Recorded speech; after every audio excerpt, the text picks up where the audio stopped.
ძალიან ამაღლებული განწყობა, დიდი მადლობა თავდაცვის სამინისტროს, თავდაცვის ძალებს, ჩვენს მთავრობა და მხედრობას ესეთი არაჩვეულებრივი სანახაობისთვის ბავშვებს უხარიათ, ყველას მიხარია და გილოცავთ დამდეგ შობა ახალწელს. მადლობა თქვენ და თითოეულ აკყოფ ადამიანს. არაჩვეულებრივი საღამოა, ძალიან დიდი მადლობა ბავშვების გახარებისთვის, ყველას გილოცავთ დამდეგ ახალწელს და ბედნიერება მოიტანოს თქვენთვის.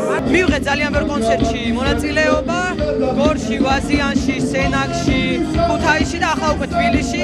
გავეცანი სამხედროების შვილებს და ძალიან სიამოვნებს აქ სიმღერა, რადგან მეც სამხედროს შვილი ვარ და ბავშვობიდან ვიზრდები ჯარში და ძალიან მიყვარს ჯარის წესები და თვითონ ჯარი. მე ძალიან მომეწონა ეს კონცერტი, ძალიან კარგი იყო, საჯუგრები ძალიან მომეწონა. ყველას გილოცავ დამდეგ 2025 წელს, ძალიან მინდა რომ ბედნიერები იყოს და გილოცავთ. ეს ღონისძიება არის